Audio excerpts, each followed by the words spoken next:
ইতিমধ্যে CCTV footage হাতে এসেছে যেখানে যা নিয়ে প্রশ্ন দেখা দিচ্ছে যে i20 গাড়িটি ঠিক কোথায় ছিল, 6 ঘন্টার একটা গ্যাপ পাওয়া যাচ্ছে, টাইমলাইন নিয়ে প্রশ্ন হচ্ছে, পাশাপাশি একটি লাল গাড়ি, সেই লাল গাড়ি নিয়েও কিন্তু প্রশ্ন হচ্ছে।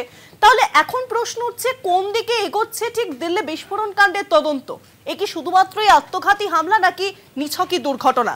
i20 গাড়ি নিয়ে কি অন্য কোথাও নাশকতার পরিকল্পনা ছিল এবং বিস্ফোরক নিয়ে যাওয়ার পথেই দুর্ঘটনা নাকি নাশকতাই উদ্দেশ্য? বিস্ফোরক নিয়ে সেই গাড়িটি অন্য কোনো দিকে কি যাওয়ার উদ্দেশ্য ছিল, আরো বড় কোনো পরিকল্পনা ছিল নাকি নিছকই এটি শুধুমাত্র দুর্ঘটনা? একাধিক প্রশ্ন কিন্তু ইতিমধ্যেই উঠে আসছে দিল্লি বিস্ফোরণ কাণ্ড নিয়ে। আত্মঘাতী হামলা নাকি শুধুমাত্র এই দুর্ঘটনা, সেই গাড়ি নিয়ে অন্য কোথাও যাওয়ার উদ্দেশ্য ছিল এবং বড় সড়ো কোনো পরিকল্পনা ছিল নাকি এটা শুধুই একটা নিছকই দুর্ঘটনা? আরো জানাবেন, এখন দিল্লি থেকে সরাসরি রয়েছেন প্রতিনিধি রিয়া মাঝি। রিয়া, বিস্ফোরক নিয়ে i20 গাড়িটি সেটি কি অন্য কোথায় নিয়ে যাওয়ার পরিকল্পনা করা হচ্ছিল এবং নাশকতার কি আরো বড় কোনো উদ্দেশ্য ছিল নাকি নাকি এটা শুধুমাত্র এই দুর্ঘটনা এবং হঠাৎ করে এই গাড়িটি বিস্ফোরণ হয়ে যায় এবং যার জেরে যে নাশকতার বড় ছক ছিল সেই বড় ছক সাফল্য পেল না?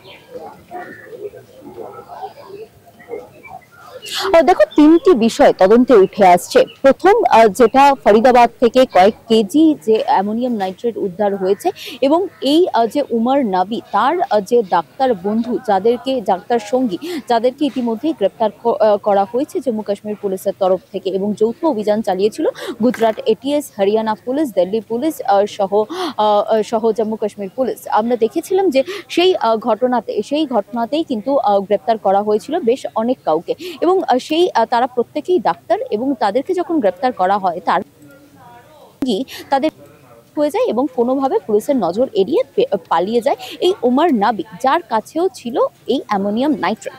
এবং শুধুমাত্র অ্যামোনিয়াম নাইট্রেট নয়, সেখানে ফুয়েল অয়েল মিক্সড করা এবং সেখানে ডিটোনেটরও ছিল, এমনটাই কিন্তু মনে করা হচ্ছে। এবং যদি না থাকতো তাহলে এই ধরনের বিস্ফোরণ হতো না, যে তীব্রতা ছিল বিস্ফোরণের। এবং তোমাকে জানিয়ে রাখবো যে এই দিকটা যেমন একটা তদন্তের পার্ট, অন্যদিকে যখন তার সঙ্গীরা ধরা পড়ে যায় সেই ভয় পেয়ে কি সেখান থেকে পালিয়ে যায় উমর নাবি এবং পালিয়ে গিয়ে সে ফরিদাবাদ থেকে সোজা দিল্লি ঢুকে পড়ে।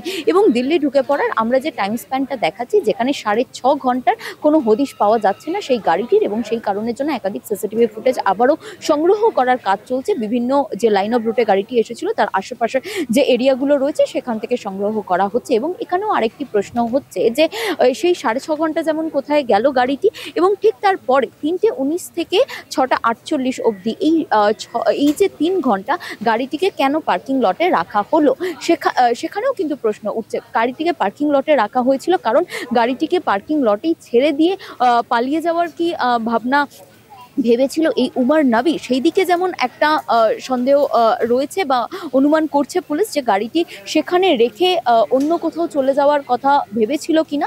এবং আরও একটি বিষয় যে গাড়িটিকে 3 ঘন্টা, যেহেতু এখানে এই রেড ফোর্ট, আমি যেখানে দাঁড়িয়ে রয়েছি ঠিক আমার পিছনটা দেখাতে বলবো, যে ঠিক যেখানে সাদা কাপড় দিয়ে পুরো জায়গাটা ঘেরা, সেই জায়গায় যখন ব্লাস্টটা হয় ঠিক তার কয়েক মিটার দূরে এই গাড়িটি পার্কিং লটে ছিল এবং পার্কিং লটে যখন এন্ট্রি করছে তার টাইমিং ছিল 3:19 এবং 3 ঘন্টা ওই একই জায়গায় পার্কিং ছিল। এবং এখানেই প্রশ্ন উঠছে, তাহলে উমর নাবি এই পার্কিং লটে গাড়িটি রেখে পালিয়ে যাওয়ার চেষ্টা করেছিল নাকি সেখান থেকে এই গাড়িটির মধ্যে অ্যামোনিয়াম নাইট্রেট ছিল বলেই সেখান থেকে গাড়িটিকে বার করে এবং তার ডিসিশন চেঞ্জ করে গাড়িটিকে বার করে অন্য কোথাও রিলোকেট করার চেষ্টা করছিল বা সেটা ডিসপোজাল করার চেষ্টা করছিল, নাকি অ্যাক্সিডেন্টালি অন্য কোথাও যখন ডিসপোজাল করছিল বা রিলোকেট করার চেষ্টা করছিল সেই সময় অ্যাক্সিডেন্টালি এটা ব্লাস্ট করে?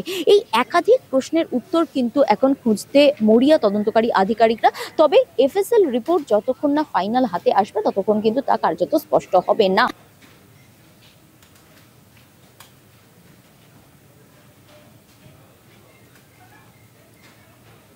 রিয়া, তুমি আমাদের সঙ্গে থাকো। ইতিমধ্যেই রিয়া যে আপডেট দিচ্ছিল যে কোন দিকে এগোচ্ছে ঠিক দিল্লি বিস্ফোরণ কাণ্ডের তদন্ত, আত্মঘাতী হামলা নাকি নিছকই দুর্ঘটনা, i20 গাড়ি নিয়ে অন্য কোথাও নাশকতার কি পরিকল্পনা ছিল, অর্থাৎ সেই গাড়ি নিয়ে আরো বৃহৎ কোনো জায়গায় বা বৃহৎ জনসংখ্যা যেখানে রয়েছে সেরকম কোনো জায়গায় যাওয়ার কি পরিকল্পনা ছিল, এবং তার আগেই ভুলবশত কোনোভাবে বিস্ফোরণ ঘটে যায়? কারণ লালকেল্লার সামনেই কিন্তু এই বিস্ফোরণটি ঘটে, সিগন্যালে আটকায় গাড়িটি এবং তারপরেই ঘটে বিস্ফোরণ। পুরো গাড়িটি যে থেমে গেছিল তাও কিন্তু নয়, সিগন্যালে থাকলে যেরকম হয় যে গাড়ি স্টার্ট হিসেবেই থাকে, এবং তার জন্যই কি বিস্ফোরণ ঘটে যায়? একাধিক অভিযোগ সামনে আসছে এবং সেই সবকিছুর দিকেই কিন্তু নজর রয়েছে, চলছে তল্লাশি।